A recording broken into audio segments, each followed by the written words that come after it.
Ito naman po, tuturo naman po namin kung paano magpalit ng filter.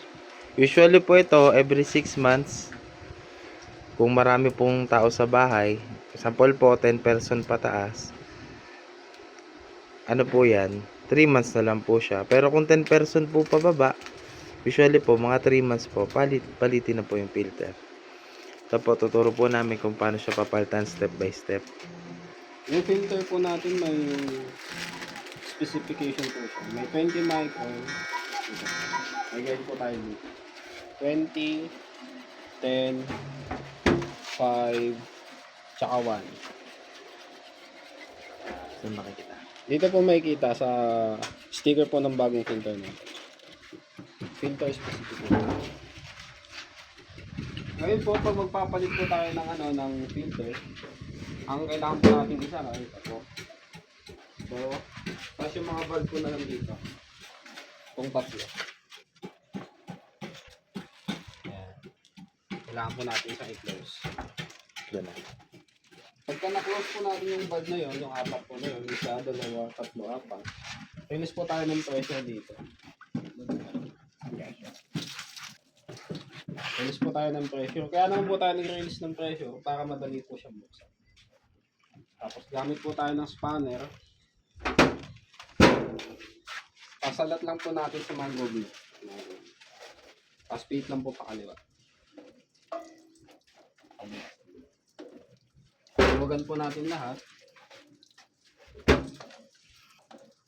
After po natin maluwagan, pwede na po natin tanggalin. Alalay lang po sa ilalim, tapos pito pakaliwa. 20 micron dito. Tatanggalin lang po yung tubig.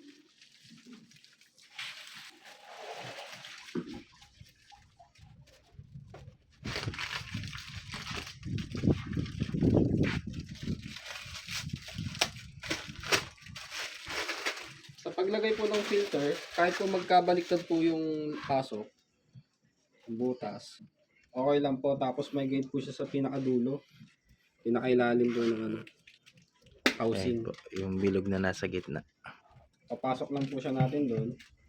Tapos ito naman po yung sa taas niya, yung guide niya. Susuksok lang po natin ganyan para wala po siyang side pin. Tapos sa pagkabit naman po, pakanan naman po yung pin. Tapos hand tight po. Same lang po siya sa lahat. 10 micron doon.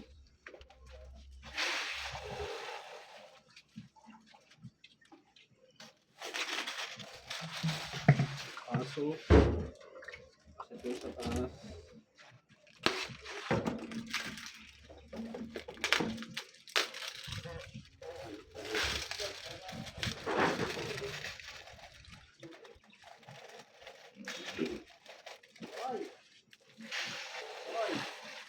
Pa-double check mo yung goma.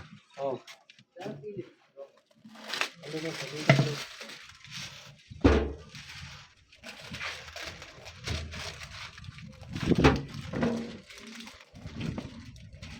Hand tight.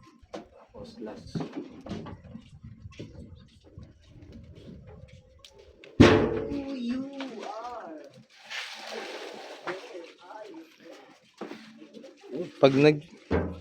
Pag nagpalit po ng filter tapos nagtapon kayo ng tubig, pa-double check lang po tong goma kung nandiyan pa, baka po kasi sumama sa tapon. Naka ano po yan dyan, naka ano yan dyan, nakasuksok sa gilid.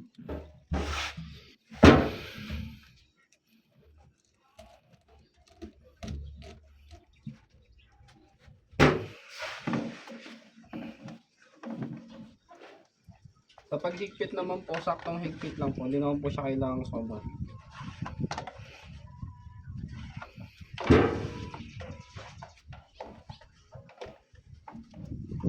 After po nating mapalitan, open na po natin tong valve na to. Ito po yung unang bubuksan muna.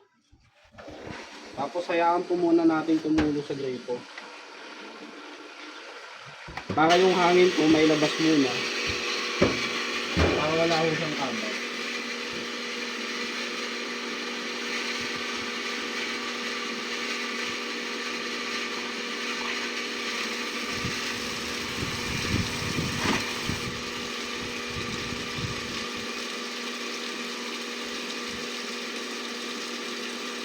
Pag continuous na po yung flow ng tubig, pwede na po natin isara. Mas bubuksan na po natin isa-isa yung nandito sa ilalim. Isa, dalawa, tatlo. So, yung tatlo yan. Tapos ganun lang po. Okay na po.